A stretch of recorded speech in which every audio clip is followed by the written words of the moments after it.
It's lunch hour here at Social Taco. Come on by and see us. We still have some available seating up here on the Taco Terrace. You just heard Cigar Cowboy. Great story talking about driving all the way down to Nicaragua. Man. That'd be tough. That is very tough. He lost 24 pounds eating steak, too. Yeah. I didn't know that was possible. That was a good traveler tip, though, about the former military police. That was fantastic. That was very good. I can learn that.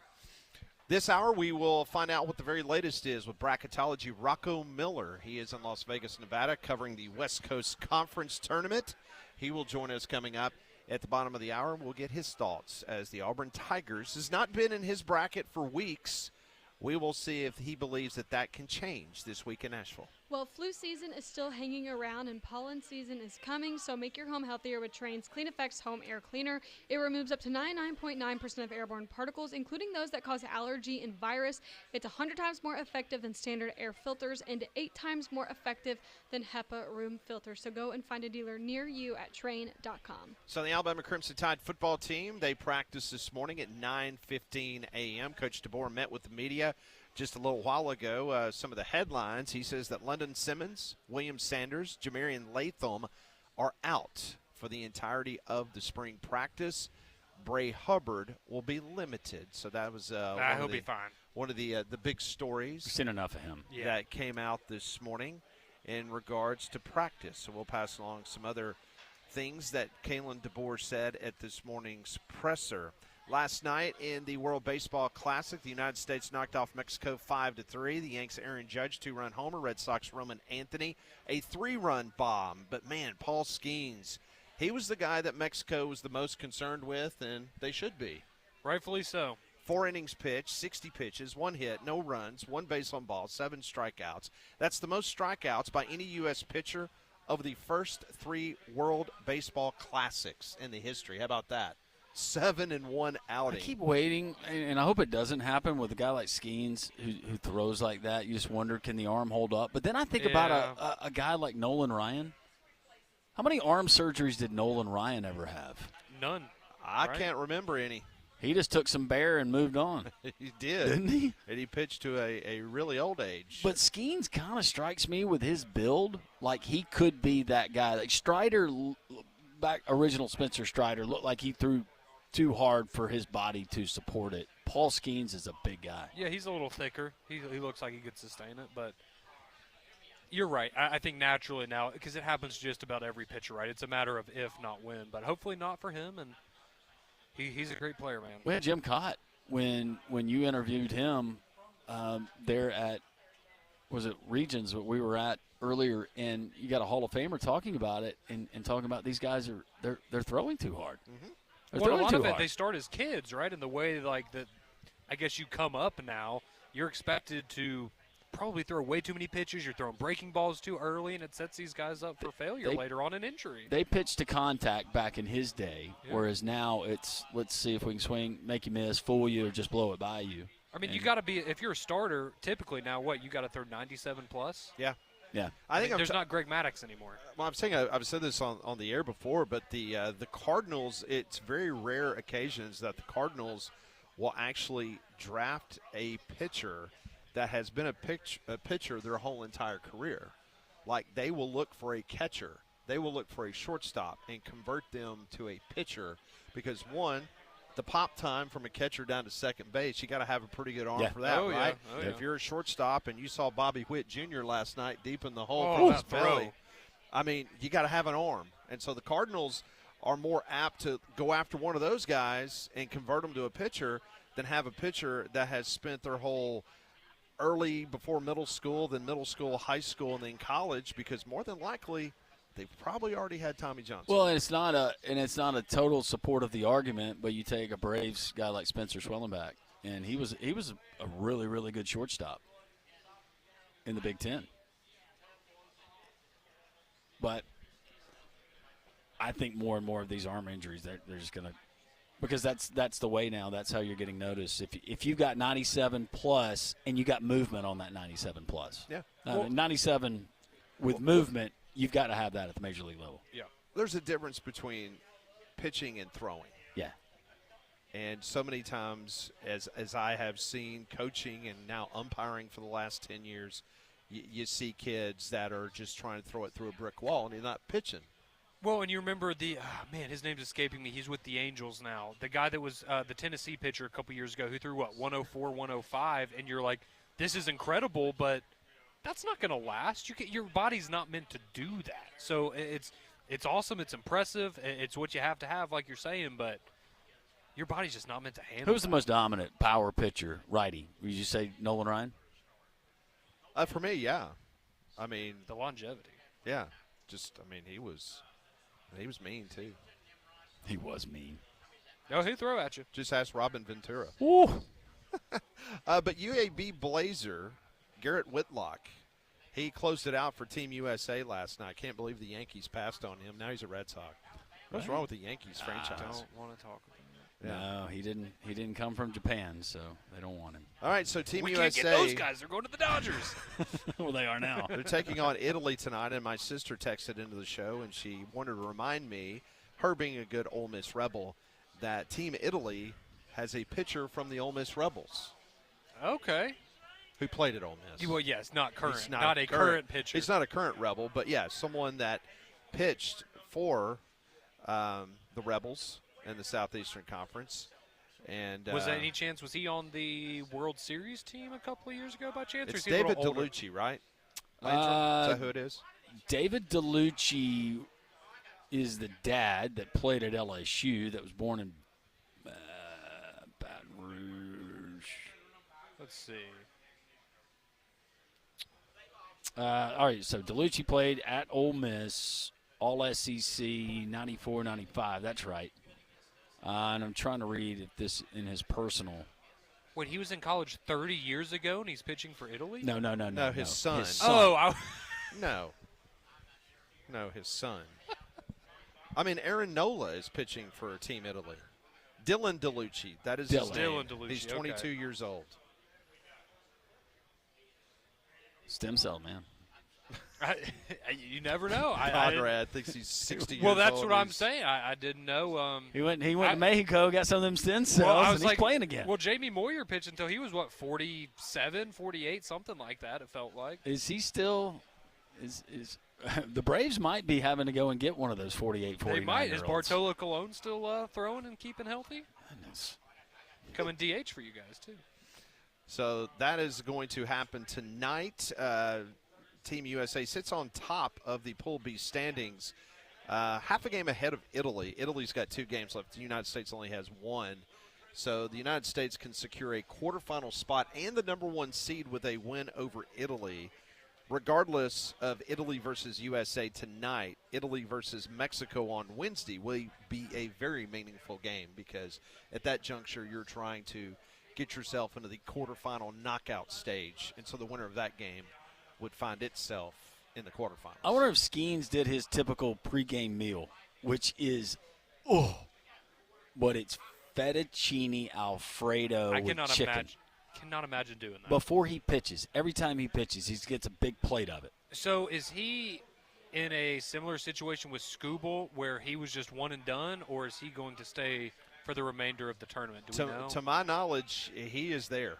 Good, because Scooble obviously announced yesterday that he was done. He's going back to the Tigers. He's just going to do the one game, but I know he had said he was reconsidering that. But good. I want more Paul Skeens. I was concerned because I looked up, and I'll admit that I did not know that he was on Team USA's roster. Is Michael Waka, who played at Texas A&M, and he was a Cardinal. Yes, he was. And then he's kind of bounced around a few places. He's got an incredible changeup. Because he's a big dude, and when he throws that thing, you think it's a fastball, and it's like 82 miles an hour. It's just got everybody all flummoxed. Hey, what about the weird hops we saw last night? You had a tricky hop on one that I can remember, and then the other was just the knuckleball that the guy missed at second base. I think he just got that in the lights. It didn't look like it knuckled much, but I know the one you're talking about. But I'm telling you, this next round is going to be something else. I mean, with Japan and the Dominican Republic and Puerto Rico's undefeated, it's going to be a lot of fun coming up in the next couple of weeks. Dylan DeLucia, so that was not the same as David. David. Yeah. And you said the belief is that tonight Nolan McLean will be the starting pitcher from the Mets? Yes, it's my understanding. I forgot that Ryan Yorpero, we have one of the Yankees pitchers. He's on the roster as well as a star. I think he pitched a couple of days ago. I love Aaron Judge right now. I wish he didn't play for the Yankees. He's a great player. He's a great player. And see, that's the thing is, right, the Yankees are so easy to hate, and the fact that he's likable, that's a tough thing to do as a Yankee. But he's doing it for he's doing it for all of us, Landrum. I was cheering his name. You'll be cheering it again tonight. He's a really big human being. Yes, he is. He covers a lot of ground in the outfield. Were you really cheering his name last night? Yes. Hey, Ron. Hey, Ron. That's not quite how they do it, but that's not how they do it. No, I did see it was cool though, because if y'all aren't aware, they do this roll call thing. That's what they do at all the Yankees home games, and they did that for Aaron Judge last night, the USA fans. So that was a nice nod there. They don't have the Judge section like in Yankee Stadium though. They got to work on that. Yeah, he's the keeper. It was interesting. Yes, he is. Yes, he is. It was interesting afterwards, watching in the parking lot where the Mexican fans, that they still partied like they had won. Of course. Yeah, I mean, it was a party big time. So what was the deal? Because I saw it, but I didn't look it up afterwards, but Cal Raleigh and Arozarena kind of had a little spat there and they're teammates for the Mariners. Yeah. But they were kind of some sort of disagreement on the field, and I know Arozarena made some not so nice comments after the game. I didn't know if there was any context to that, because I was like, man, you're going to be teammates for Are you talking about Rosarena taking one to the elbow? No, I think it was when he tried to shake the hand of. Yeah, he tried to shake Raleigh's hand, and he didn't shake his hand, because I guess we're not teammates right now. Maybe he just missed it. Maybe he was just focused. Maybe so. I was like, man, might be an awkward clubhouse here for the next 6 months, because y'all are gonna have to get along. Well, the Red Sox are excited. Red Sox fans are excited. Yeah, they're looking really good. Yeah, we had somebody text in. They said the most impressive team so far has been the Boston Red Sox between Duran and Anthony. They've been great. Yeah. Acuna and Whitlock. Acuna went crazy for Venezuela yesterday. That is all. And Tatis went crazy for the Dominican Republic. He's still staring at that home run, I bet. Nicaragua. Man, is still winless. You're not a Tatis fan? I don't have a problem. I mean, his dad was a famous Cardinal. No, I admire Tatis. I respect him. Guy got a crazy contract, like 18-year contract. And I remember the night when his dad hit 2 healthy grand for half slams in 1 inning against the Los Angeles Dodgers as a Cardinal. Remarkable. Mm-hmm. Yep. That's really tough to do. Incredibly tough to do. That's very tough to do. So,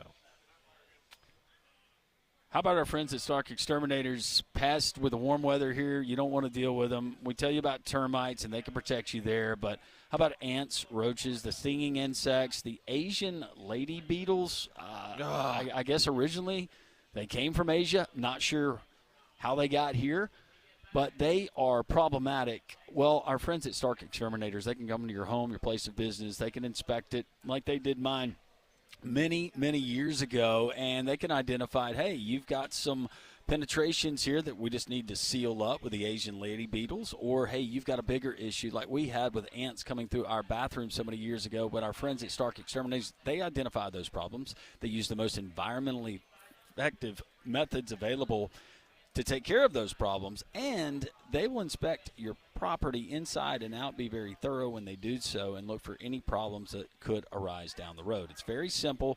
Stark Exterminators, family-owned for over 62 years. Your satisfaction as a customer is absolutely guaranteed. Call for the free home or business pest inspection today, 855-STARK-NOW. That's 855-STARK-NOW. Or go to starkexterminators.com, set up the free inspection, and when you do so, always tell them Landrum from Jock sent you. Coming up at the bottom of the hour, we will talk a little bracketology with Rocco Miller, all straight ahead here on Jocks.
It is 12:18 coming up at the bottom of the hour. We will get the very latest bracketology with Rocco Miller, the bracketeer.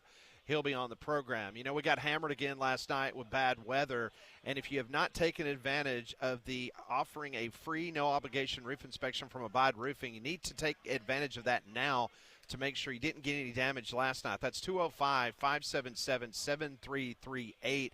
I'm a walking example of how important it is to deal with someone that knows how to deal with insurance companies, and they're going to do the very best work you're going to find anywhere in Central Alabama, and that's Abide Roofing. A couple years ago, I had some damage done after some summer and some spring storms that I had experienced. I called Travis Lloyd at Abide Roofing. He got on my roof. He was able to walk it with my insurance company. That's right, my insurance company came out. They were going to give me a problem. It was going to be a hassle, but Travis Lloyd dealt directly with my insurance company and the adjusters on my roof, and in a matter of hours, I was able to get approved, and I got a brand-new roof thanks to Abide Roofing. So they're the insurance claim masters, not to mention the fact that I am extremely pleased with what they were able to do on my roof replacement.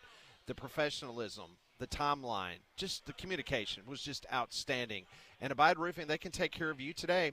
Get started with that free, no-obligation roof inspection, 205-577-7338, or simply go to their website, abideroof.com.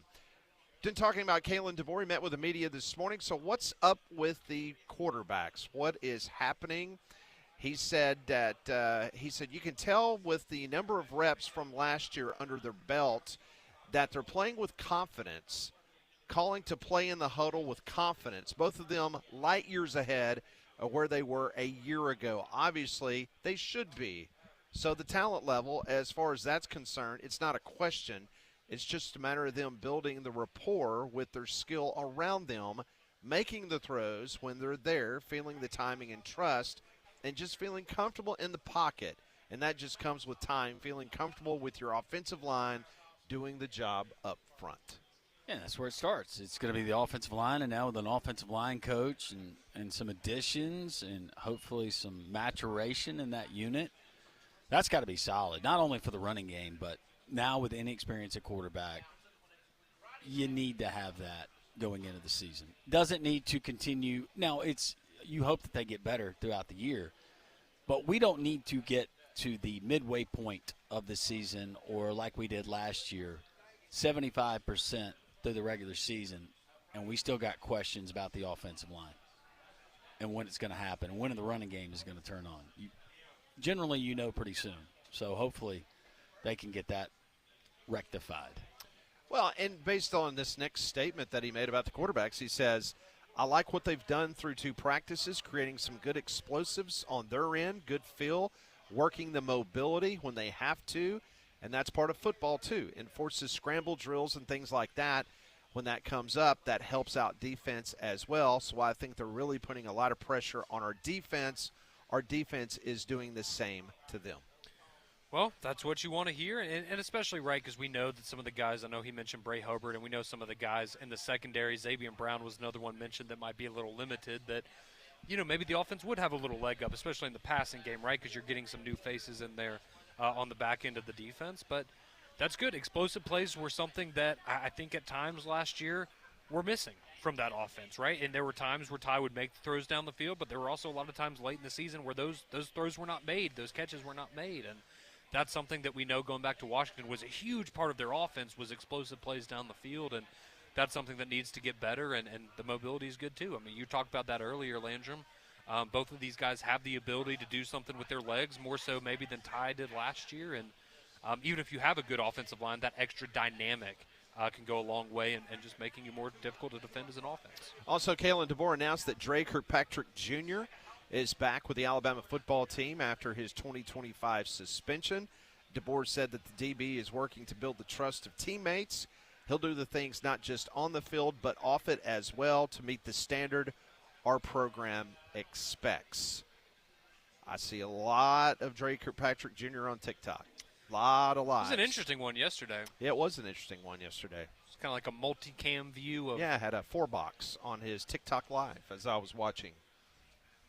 And I always, like, when I see it, I'll do a screen grab and send it to Conrad, just so that Conrad knows that he's studying the playbook. Yeah, he's dialed in absolutely, for the season. Absolutely. Not focused on other things. I think he was doing some anatomy homework yesterday. All right, so going back to Alabama's offense, though, not having a guy like Cuevas, who's going to pick up those targets. The safety net. Who's going to be that guy? Who's going to be the safety net? I feel like if Crowell can be everything that I have built him up to be, and golly, I really hope that it works out because I think he's special. Me too, Landrum. It's not always the case when you see it. I do think he's special, but how much do we see of him? I think a lot will probably be dictated by the offensive line, how much they're going to need him. Now, pass blocking for a younger running back, and at times last year there were guys just weren't very good. When they came in, maybe they were a better runner, but they couldn't block as well. Hopefully he can be that guy. And then at wide receiver, can a Sendarian Morgan, a kid from Ben Russell. No, he's really pretty getting off the bus. He's got all the measurables, but SEC football is a little bit different. He could ask his teammate, who just switched from the number 2 to number 1. It's real. These are grown men. Absolutely, and it's a lot of, with him and Crowell, I know, we've talked with Rodney, and those are probably the guys that Alabama fans are most excited to see in terms of freshmen coming in. But we also have to remember they're still freshmen, right? So you have to give them time to grow and develop. But I do think, because I brought this up on the morning show with Damian today when you mentioned Cuevas, I think that position's maybe flying a little under the radar just because of obviously the running game, offensive line, quarterbacks are going to get a lot of the attention. But that position is so big, right? Can Caleb Edwards be the guy that they thought he was? He was a freshman last year, got a lot of reps. Can he take that next step and be that alpha guy at that position now? Can a Marshall Pritchett continue to develop, not only helping in the run game and blocking, but being a safety net for one of these young quarterbacks, because you're going to want that. Whether it's the Stowers or whether it was Brock when he was there at Georgia or last year. When's the last time? And Cuevas when he had the injury. We get an injury update every day on Josh Cuevas. Yep. That's how much he meant to that football team. You don't hear that about tight ends typically. Nope. It's next guy up. He can fill the role. He knows the plays. But, yeah, who's going to be that guy? I mean, do they have to rely on someone like that much? The last time you had that, Cuevas was that he was just hurt all the time, but it was probably Billingsley before he transferred to Texas, and that seems like a really, really long time ago. Obviously, it didn't work out for him, but I feel like that was kind of the last time you were like, that guy is a true difference maker. You have to know where he is at all times on the field, and is one of those guys on the roster that type of talent. We'll have to wait and see. So we'll continue to give you some blurbs from Kalen DeBoer meeting with the media just about 45 minutes ago down in Tuscaloosa as the Tide wrapped up practice number 2 as the Alabama Crimson Tide get ready for A-Day. Auburn will be on the practice field beginning 1 week from today. That will be their magic day in regards to their spring practice. Bama will be back on the practice field on Thursday, and Coach Grubb and certain offensive players will be made available. And then on Friday, Coach Womack. No Saturday practices until you get the A-Day. What are you trying to say? I think it's nice. He's giving everybody Saturday off. Okay. Fun time. Springtime, you got a lot of markets, a lot of farmers markets and stuff, produce. A lot of softball games on Saturdays. Yep. Oh. Well, Alabama's having a great softball season, Pat. That's what you're. Absolutely. That's what I was referring to. What do you think I was talking about? Yeah, run it back. No idea. All right, coming up next, we'll find out the very latest for the Auburn Tigers. Will they have an opportunity to hear their name called on Sunday for the NCAA tournament? We'll ask Rocco Miller that next.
It's 12:31 here on Jocks. Everyone is paying very close attention every single night. It's championship week, whether it's on the West Coast there. You've got a lot of great tournaments going on in Las Vegas, and that's where we're heading right now. Our resident bracketologist, Rocco Miller, the bracketeer, joins us here on Three-Man Front. Rocco, what are you working on? Like 3-4 hours sleep? What are you looking at right now? I think I got a good 4 last night. So that's a good night, right? Yeah, that's solid. Beat the over-under by about a half an hour, so not bad. Are you naturally stimulated, or do you like Pat? Pat wakes up, he doesn't drink coffee. Are you just on the go constantly, or do you need assistance like I do? Oh, that's funny. I used to be just like Pat, but once I hit my 30s, I had to jump into the coffee world, and now I'm on my way to get a coffee right now. So hopefully we're okay to get through the. Oh yeah, we'll be good, man. You're seeing some good basketball out. Before we talk about the whole bracket, man, talk about the West Coast Conference, man. You got some great games last night. I mean, it was unbelievable. I mean, we got the one great game. I mean, the Oregon State-Gonzaga game was a little bit of a snail's pace. Gonzaga just saving their bodies, I think, a little bit for tonight. But what a game we have between Santa Clara and St. Mary's. Just one of the best games I've seen. I've been coming and covering this tournament for close to a decade now, and that's one of the best games, if not the best game I've seen.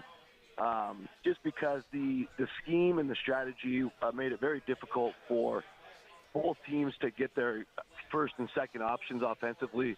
So they had to get very creative in the way that they created shots, and there was a lot of good shot making.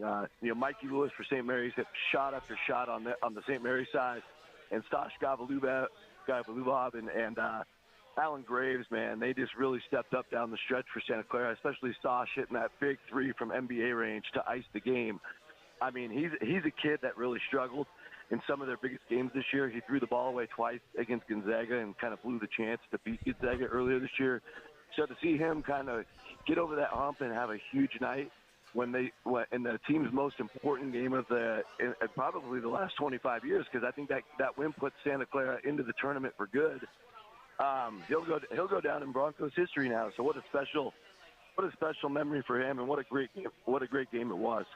Rocco, as we're looking at the bubble, Auburn's one of those teams in the bubble. Indiana, those are the two most talked about as far as this morning and some of the latest metrics that have come out. But to be frank, the bubble's kind of gross this year. I can't remember one in recent memory where it's, golly, do we really have to pick one? Feels that way to me anyways. Is that a byproduct of parity, the transfer portal, or just one of those years, or maybe all of the above? Yeah, I think it's a little bit of everything. I mean, I don't want to overreact to it, because I always think the bubble is full of teams that have problems. And this year, maybe it's a little easier to pinpoint what those problems are. I think we're also in an era where, every year the money gets bigger, right? And so I'm not saying this is going on at Indiana or Auburn per se, but a lot of these teams I've noticed that at the biggest levels and any of the levels that are really spending money, if some of these kids start to check out a little bit, the team chemistry maybe never clicks throughout the year, and you get just a mix of results where you might have a lot of talent, but then you're disappointed. I thought Ohio State was in that boat for a long time. They really started to pick up steam down the stretch, and that was, look how safe Ohio State is suddenly, but they really don't have that great of a resume.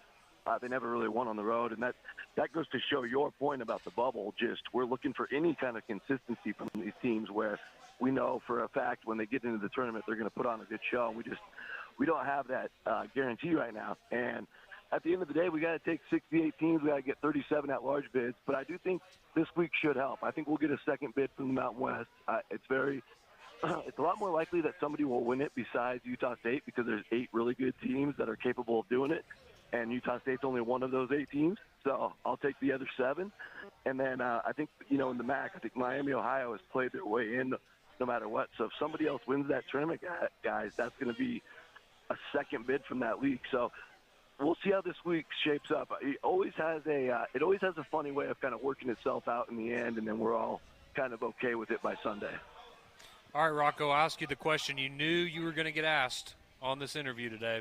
What does Auburn have to do, if anything, because you've been consistent. You've had Auburn on the outside looking in for a couple of weeks now. They lose by double digits to Alabama over the weekend. If they had won that game, in a much better spot, but they didn't. Is there anything they can do in Nashville, in your opinion, outside of winning the whole tournament, that will get them in on Selection Sunday? Yeah, I mean, in reality, there probably might be because it's up to the voters. But in my book, the precedent is no team with 16 losses has ever gotten in. That's nothing personal against Auburn. I would say that about any school in the country if they were going into this week with 15 losses, knowing that you have to take one more loss to be in that large bid. So that's kind of the point number one. Point number two would be no team that's finished their final record 2 games above 500 or worse has gotten selected. Need to be 3 games over 500. So that's going to be really challenging for Auburn. They'd have to win, I think, at least 3 games this week to even check that box. And then I think maybe the most important point number 3 would be that Ole Miss game. I can't get it out of my head because Ole Miss finished the season 1-11, you guys, and that one win was at Auburn. They lost their other 11 of the final 12 games, including that last game against South Carolina. I mean, that is if anybody in the room needs to be convinced that Auburn should not be in, that was the game to point to because Ole Miss came in there on a 10-game losing streak and beat them. That's really not a tournament team.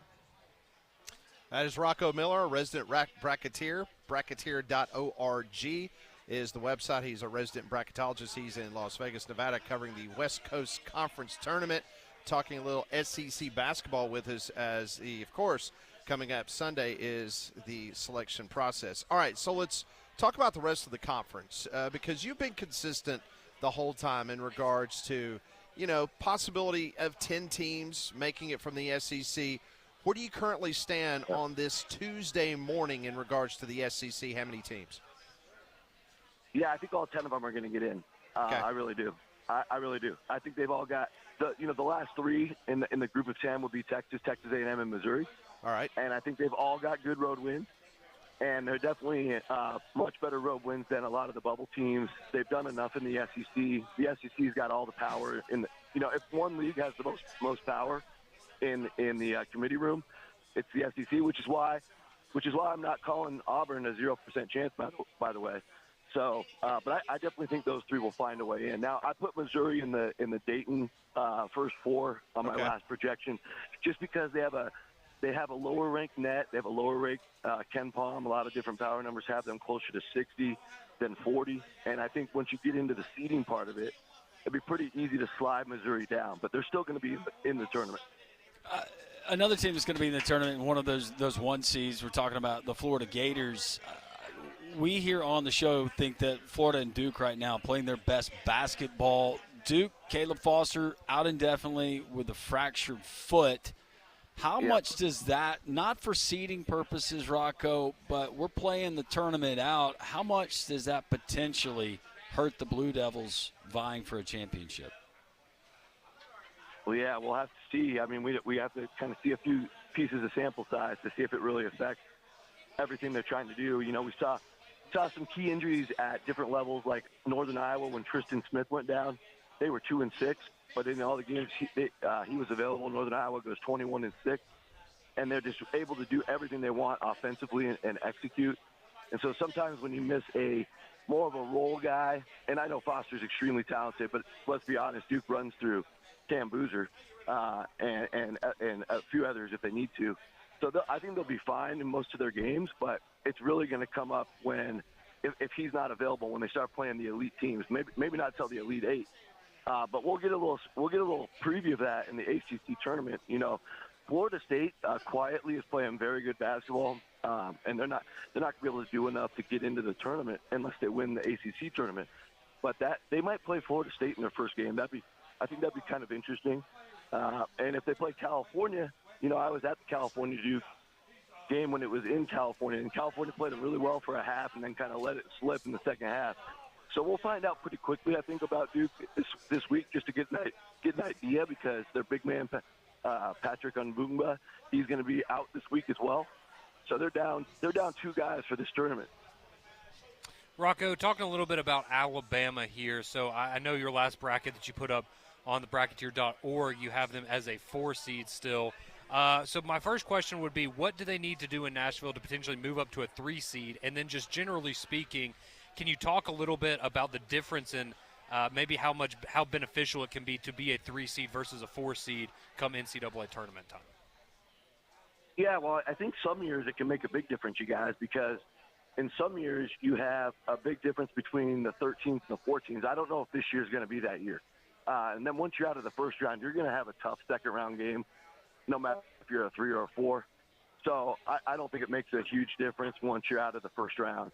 Having said that, the 3 seed would allow them a better percentage chance to play closer to home, maybe able to play in Greenville or perhaps Tampa. So that could matter, especially for Alabama fans, to be able to go see the team play a little easier.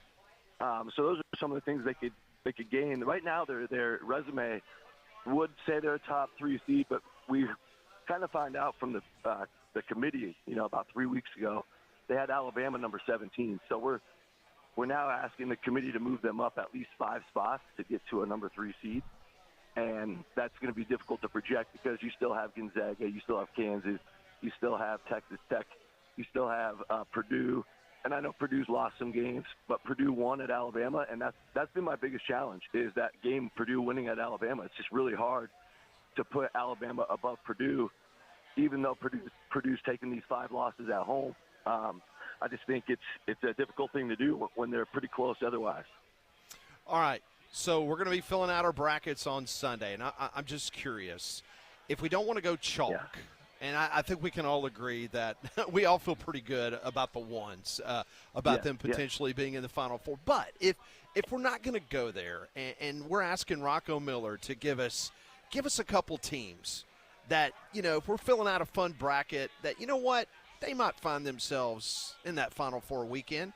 Give us a couple teams that we might put a couple shilling on.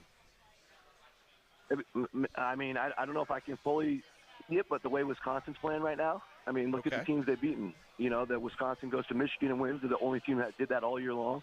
They just went to Purdue, and they're one of the teams to do that. And they won at Illinois. They got 3 of the best wins in that league. And they have a Bulldog in Nick Boyd. You guys know I love that Florida Atlantic team from a couple of years ago. He was a big part of that. Hit the game-winning shot against Memphis. He's one of the toughest competitors I've ever covered, and he's still in college basketball. He's playing for that Wisconsin team, and I've just seen in those big wins him being a huge part of that. They have a really good offensive system. Greg Gard's a very underrated coach, so Wisconsin could be a really good one to take a chance on based on the fact that they've proved it before. I think outside of that, I was high on Vanderbilt earlier in the year, but now they've just been too inconsistent for me to really say that at this stage of the game. Same with St. Louis. I really wanted to say St. Louis if you asked me a few weeks ago, but after what we've seen these last couple of weeks, I think they're just flat out running out of gas. Their system has really caught up with their legs. I would really love to see them play well this week so I can change my mind again because I was in love with that team for most of the year. Yeah. But, yeah, I think Wisconsin's probably the best answer. And we always ask you, and I'm again, when you start visiting with us as we get deeper in every college basketball season, Rocco, about some of those teams, those mid-majors that could make that sneaky run. And you told us initially you could see a South Florida team maybe out of the American, but those teams are harder to find now because of the nature of intercollegiate athletics and NIL. Troy wins their 2nd straight Sun Belt title. They're in the big dance. The makeup of that particular team, if they're a 13 seed, a 14 seed, how problematic could that potentially be for one of those 3 seeds or 4 seeds that first game? Yeah, it's funny you bring that up because I was just looking at that because we already saw Troy do it against a couple of the big boys. Going out to San Diego, beating San Diego State, that's a really hard thing to do. They barely ever lose non-conference games in that building. And then, of course, you guys remember the triple overtime crazy game against USC. And that's when USC was fully healthy. So they've already shown they can do it at that play with the bigger level. And I think for Troy, the key is they need to play a team that they can outscore. And because I just can't see them getting a lot of defensive stops when they're playing elite athletes. So I think if they played Gonzaga or if they played Iowa State, teams like that, they would just be in deep trouble, and it would just be too much to ask. But if you get like Troy against Nebraska, I kind of really like that matchup because Nebraska is very shot reliant, and if Troy can play a jump shot reliant team, you guys know how it goes. If they're not making them, Troy could get a little lead against a team like Nebraska, and they're good enough to finish the game. So that's the one I've had in my bracket a couple times lately that I like the best for Troy. But you guys know it's always about matchups, so we got to wait and see. But I don't like the matchup with Gonzaga or Iowa State. I think with Purdue, I don't really like that either if that's who they get, because as bad as Purdue's played at home, they're losing to elite teams. But Purdue with Matt Painter, they're just so fundamentally sound. They don't really lose to teams, in the next tier below. They don't mess around with teams like that. We saw that last year when they played McNeese.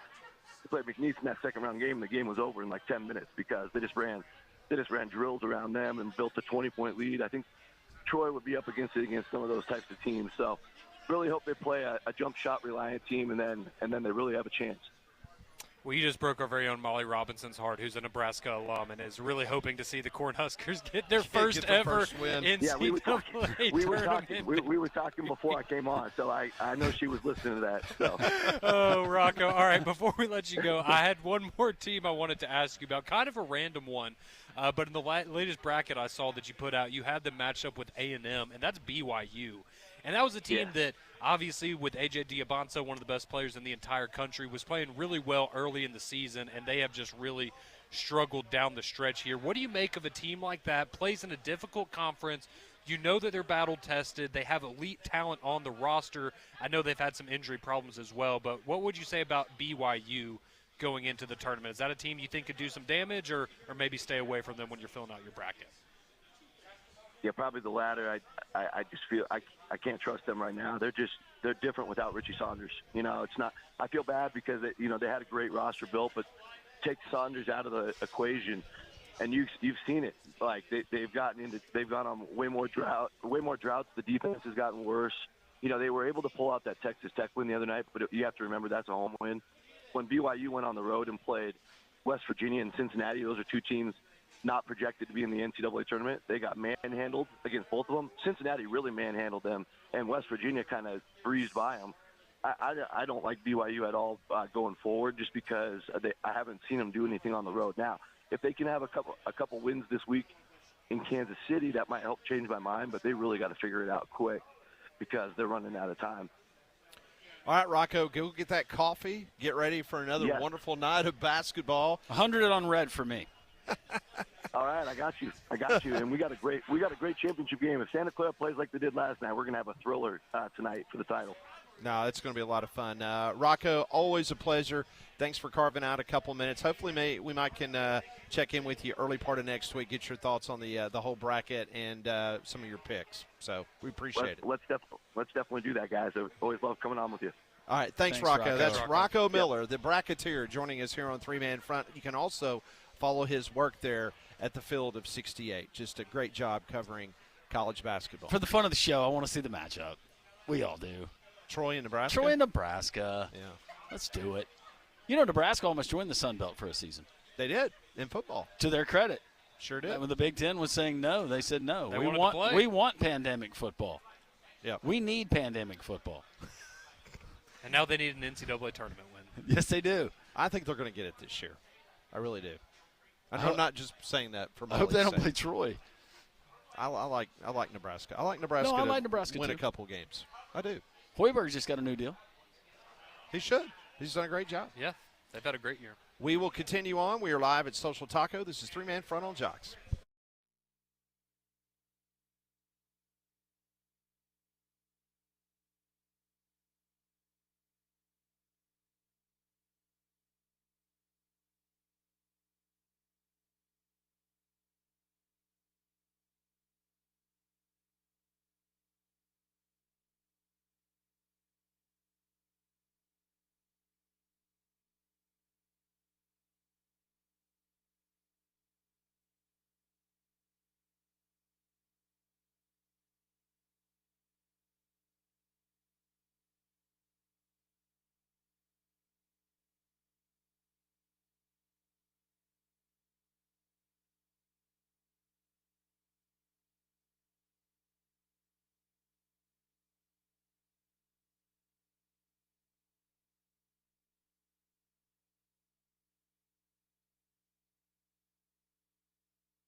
Welcome back in. Three-man front live from Social Taco in Homewood.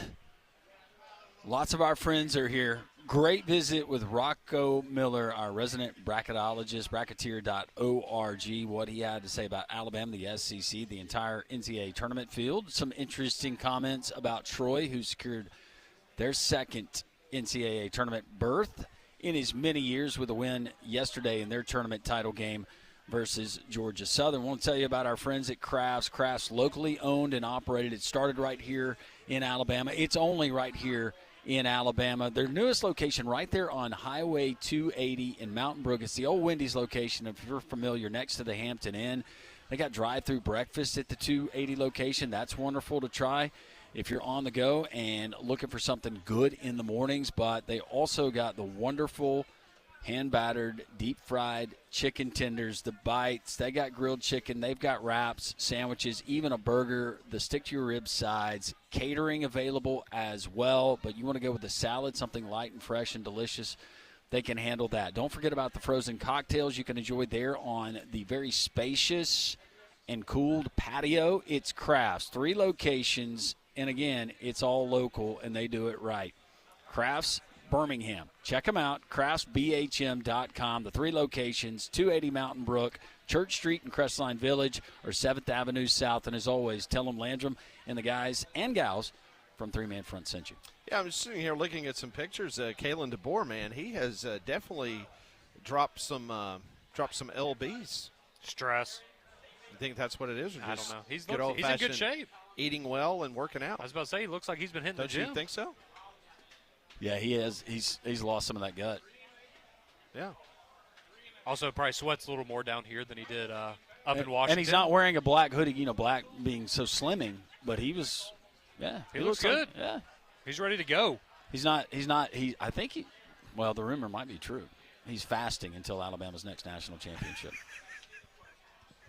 Just juices. Look at that. And water. He's looking good. I hope for his sake that he's not doing that. Look at that group. You think he's on Ozempic? I don't. GLP-1. I think it's just good. That's a natural follow-up question that you have to ask now. Yeah. I ask it anyways.